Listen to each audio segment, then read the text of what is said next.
Chapter 3. Don't accept rides from strange relatives. Well, happy birthday to me. Was it January 13th? Honestly, I had no idea. Time flies when you're sleeping under bridges and eating from dumpsters. So, I was officially 16. For my present, I got cornered by Uncle Freaky, who announced I was marked for assassination. Who? I started to ask. You know what? Never mind. Nice seeing you, Randolph. I'll be going now. Randolph remained in the doorway, blocking my exit. He pointed the iron tip of his cane at me. I swear I could feel it pushing against my sternum from across the room. Magnus, we need to talk. I don't want them to get you. Not after what happened to your mother. A punch in the face would have been less painful. Memories from that night spun through my head like a sickening kaleidoscope. Our apartment building shuddering, a scream from the floor below. My mother, who'd be tense and paranoid all day, dragging me toward the fire escape, telling me to run. The door splintered and burst. From the hallway, two beasts emerged, their pelts the color of dirty snow, their eyes glowing blue. My fingers slipped off the fire escape railing and I fell, landing in a pile of garbage bags in the alley. Moments later, the windows of our apartment exploded, belching fire. My mom had told me to run. I did. She promised to find me. She never did. Later on the news, I heard that her body had been recovered from the fire. The police were searching for me. They had questions. Signs of arson, my record of disciplinary problems at school, neighbors' reports of shouting and a large crash from our apartment just before the explosion, the fact that I'd run from the scene. None of the reports mentioned wolves with glowing eyes. Ever since that night, I'd been hiding, living under the radar, too busy surviving to grieve properly for my mom, wondering if I'd hallucinated those beasts. But I knew I hadn't. Now, after all this time, Uncle Randolph wanted to help me. I gripped the little domino stone so tightly it cut into my palm.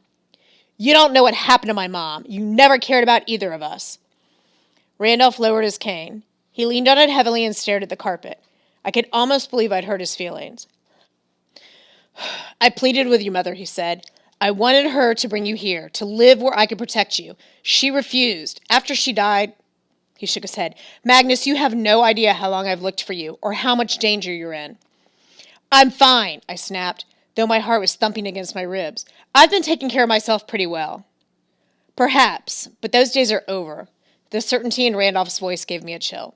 You're 16 now, the age of manhood. You escaped them once, the night your mother died. They won't let you escape again. This is our last chance. Let me help you, or you won't live through the day. The low winter lights shifted across the stained glass transom, washing Randolph's face in changing colors, chameleon style. I shouldn't have come here. Stupid, stupid, stupid. Over and over, my mom had given me one clear message. Don't go to Randolph. Yet here I was. The longer I listened to him, the more terrified I got, and the more desperately I wanted to hear what he had to say.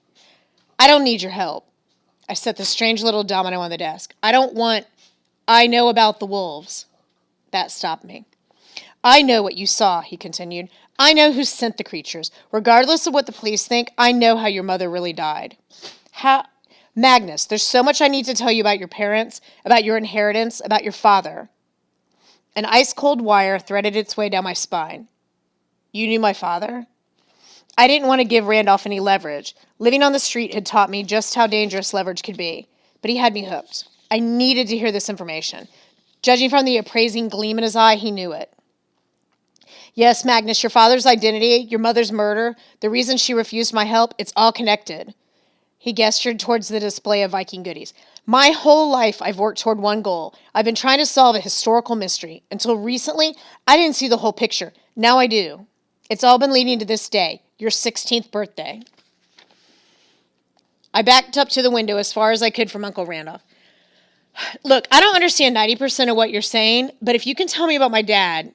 The building rattled like a volley of cannons had gone off in the distance. A rumble so low I felt it in my teeth. They'll be here soon, Randolph warned. We're running out of time. Who are they? Randolph limped forward, relying on his cane. His right knee didn't seem to work. I'm asking a lot, Magnus. You have no reason to trust me, but you need to come with me right now. I know where your birthright is. He pointed to the old map on the desk. Together we can retrieve what is yours. It's the only thing that might protect you. I glanced over my shoulder out the window.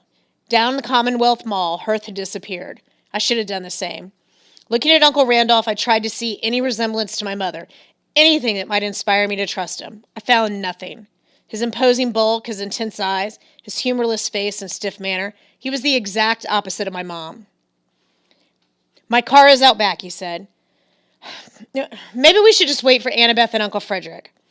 Randolph grimaced. They don't believe me. They never believed me. Out of desperation, as a last resort, I brought them to Boston to help me to look for you. But now that you're here, the building shook again. This time the boom felt closer and stronger. I wanted to believe it was from construction nearby, or a military ceremony, or anything easily explainable, but my gut told me otherwise.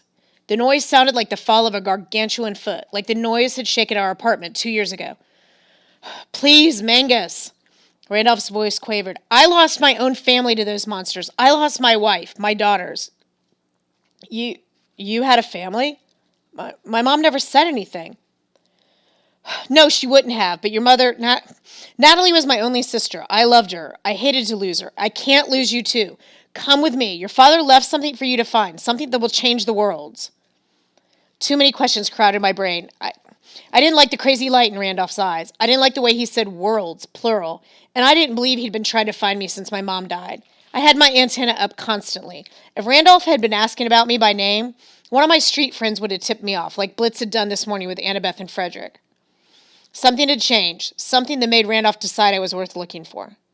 What if I just run? I asked. Will you try to stop me? If you run, they'll find you. They'll kill you. My throat felt like it was full of cotton balls. I didn't trust Randolph. Unfortunately, I believed he was in earnest about people trying to kill me. His voice had a ring of truth. Well, then I said, let's go for a ride.